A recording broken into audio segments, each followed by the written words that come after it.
E commerce business करताना सर्व लोकांचा एकच प्रश्न असतो की अरे माझा प्रॉडक्ट चांगला आहे पण त्याचा सेल्सच होत नाही.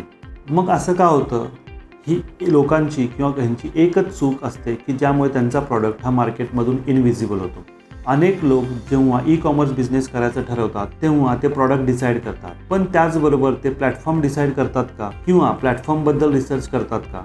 तर ते प्लॅटफॉर्मचा रिसर्च करत नाहीत आणि एक महत्त्वाच्या रियालिटीपासून दूर राहतात. त्यांना ही गोष्ट चेकआउट केली पाहिजे की त्यांचा कस्टमर कुठे आहे, तिथेच त्यांनी त्यांचा प्रॉडक्ट सेल करणं गरजेचं आहे. मग राईट प्लॅटफॉर्म म्हणजे काय? तर राईट प्लॅटफॉर्म असा काहीच नाही. तुम्ही जर तुमचा प्रॉडक्ट रिसर्च प्रॉमिनंट केला, तुम्ही तुमचा प्लॅटफॉर्म रिसर्च प्रॉमिनंट केला तर सर्वच प्लॅटफॉर्म हे प्रॉमिनंट आहेत आणि हे युजफुल आहेत. तर प्लॅटफॉर्म म्हणजे काय? तर जसं तुम्ही बघितलं असेल की मार्केट प्लेसेस म्हणजे काय? तर ॲमेझॉन असेल, फ्लिपकार्ट असेल, ही प्रॉमिनंट मार्केट प्लेसेस आहेत. आत्ताच्या घडीला इंडियन ई कॉमर्स मार्केट हे $75 बिलियन पेक्षा खूप मोठं आहे. म्हणजेच काय की खूप सारा क्लायंट बेस ऑलरेडी अवेलेबल आहे. मग ही मार्केट प्लेस काय करतात? ही मार्केट प्लेसेस त्यांच्या प्लेसेसवर सेल करण्यासाठी 15 ते 25% कमिशन चार्ज करत असतात. म्हणजेच तुम्ही जेव्हा तुमचा प्रॉडक्ट सेल करताल तर त्यातले 15 ते 25% पर्टिक्युलरली तुम्हाला ऑलरेडी मार्केट प्लेसेसला द्यायचे आहेत. आत्ताच्या घडीला जर तुम्ही इंडियामध्ये बघितलं असेल तर 20 कोटीपेक्षा जास्त online shoppers already market place वापरत आहेत. म्हणजेच काय की ह्यामध्ये तुमच्याकडे ऑलरेडी खूप सारा क्लायंट बेस अवेलेबल आहे. ॲडव्हान्टेजेस काय आहेत? तर रेडीमेड ट्रॅफिक आहे, ट्रस्टफुल ॲक्टिव्हिटीज आहेत, लॉजिस्टिक सपोर्ट्स आहेत. चॅलेंजेस कोणकोणती आहेत? तर हाय कॉम्पिटिशन आहे, कमिशन्स आणि ॲडव्हर्टायझिंग खर्च आहे. मग अशी मार्केट प्लेसेस कुठल्या प्रॉडक्टसाठी बेस्ट आहेत? तर लो प्राईस, हाय व्हॉल्यूम प्रॉडक्ट्स जसं की इलेक्ट्रॉनिक प्रॉडक्ट्स असतील, ॲक्सेसरीज असतील, डेली यूज प्रॉडक्ट असतील, तर अशासाठी ही मार्केट प्लेसेस प्रॉमिनंट वेनी युजफुल आहे. मग अजून दुसरे प्लॅटफॉर्म कोणते आहेत? तर सोशल कॉमर्सचे प्लॅटफॉर्म्स आहेत. मग सोशल प्लॅटफॉर्म्स म्हणजे काय? तर most of the discovery engines आहेत. जसं की एक्झाम्पल द्यायचं झालं तर फेसबुक आहे किंवा इंस्टाग्राम आहे. आत्ताच्या घडीला जर तुम्ही चेकआउट केलं असेल तर इंडियामध्ये 350 मिलियनपेक्षा जास्त इंस्टाग्राम युजर्स आहेत आणि अराउंड 35% ऑफ जेनजी आहेत. ते मेनली त्यांची पर्चेसिंग किंवा त्यांची बाईंग हे इन्फ्लुएन्सर रिकमेंडेशनवर प्रेफर करतात. म्हणजेच जर तुम्ही इंस्टाग्राम किंवा फेसबुकसारख्या सोशल कॉमर्स जर युटिलाइज केले तर त्याचे ॲडव्हान्टेज कोणते आहेत?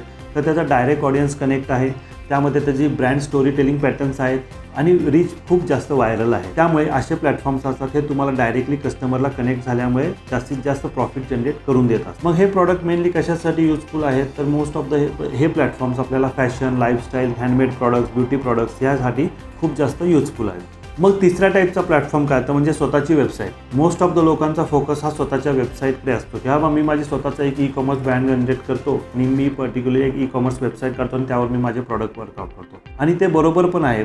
कारण की इंडियन D2C मार्केट आत्ताच्या घडीला अराउंड $60 बिलियन प्लस वर्कआउट आहे. म्हणजेच काय की त्यावर नक्कीच क्लायंट बेस आहे. पण त्याचबरोबर अजून एक ॲक्टिव्हिटीज काय आहेत? तर यामध्ये खूप सारे याचे डिसॲडव्हान्टेज पण आहेत.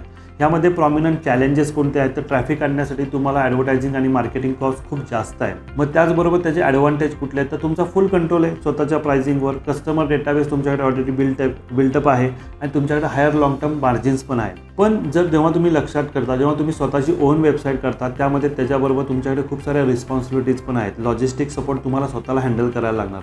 नेहमी एक गोष्ट लक्षात ठेवा, प्रॉडक्ट टाईप आपण जेव्हा ठरवतो त्याचबरोबर आपण प्लॅटफॉर्म ठरवणं पण खूप गरजेचं आहे. मग तुम्ही कोणकोणता प्लॅटफॉर्म सिलेक्ट करता? जर तुमचा प्रॉडक्ट हा लो प्राईस आणि हाय व्हॉल्यूम असेल तर तुम्ही मार्केट प्लेस प्रेफर करा. तुमचा प्रॉडक्ट हा युनिक आणि स्टोरी टेल बेस असेल तर तुम्ही इंस्टाग्राम किंवा वेबसाईटला फोकस करा. तुमचा जर कस्टमर हा रिपीटेड बेस प्रॉडक्ट परचेस करत असेल तर तुमची स्वतःची वेबसाईट जनरेट करा. म्हणजे जर एक्झाम्पल द्यायचं झालं तर इलेक्ट्रॉनिक प्रॉडक्ट्स असतील, गॅजेट्स असतील तर तुम्ही मार्केट प्लेसला फोकस करा.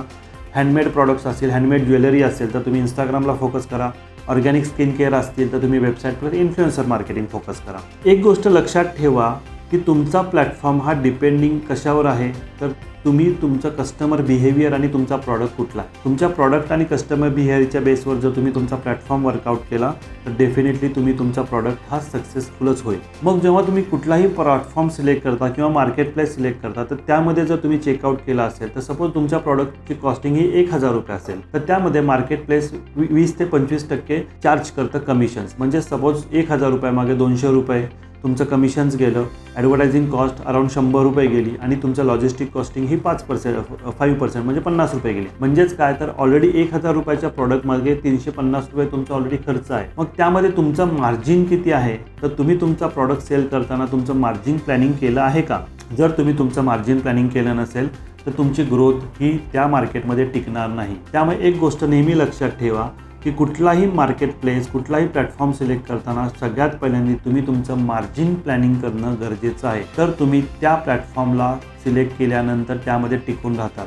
मग अशा वेळेला मोठमोठे ब्रँड काय करतात, तर अशा वेळेला मोठमोठे ब्रँड हायब्रिड स्ट्रॅटेजी डेव्हलप करतात. ते काय करतात, तर ते मार्केट प्लेसवर इनिशियल सेल्स आणि व्हिजिबिलिटी करतात, इंस्टाग्रामवर त्यांची ब्रँड बिल्डिंग करतात आणि वेबसाईटवर लॉंग टर्म लॉयल कस्टमरसाठी फोकस करतात. म्हणजेच काय, जर तुम्ही तुमचे प्लॅटफॉर्म डायव्हर्सिफिकेशन्स केलं तर तुम्ही लो रिस्कमध्ये तुमचा प्रोडक्ट मॅक्झिमम विजिबल करू शकता, मॅक्झिमम सेल करू शकता. मग यामध्ये फायनल लेसन काय आहे, तर फायनल बिझनेस लेसन हाच आहे की प्लॅटफॉर्म सिलेक्ट करताना तुम्ही फक्त सेल्स या प्रॉस्पेक्टिव्ह चेकआउट करू नका. तुम्ही प्लॅटफॉर्म हा तुमच्या ब्रँडच्या ग्रोथसाठी एक फाउंडेशन आहे या प्रॉस्पेक्टिव्ह वर्कआउट करा. मग प्लॅटफॉर्म निवडताना तुम्ही 3 प्रश्न स्वतःला विचारा की माझा कस्टमर कुठे आहे, माझं मार्जिन कुठे आहे आणि माझा कंट्रोल कुठे आहे. ही जर 3 उत्तरं तुम्हाला मिळाली तर तुमचा प्रॉडक्ट हा मार्केटमधून कधीच इनविजिबल होणार नाही. त्याचा सेल्स हा वाढतच राहील.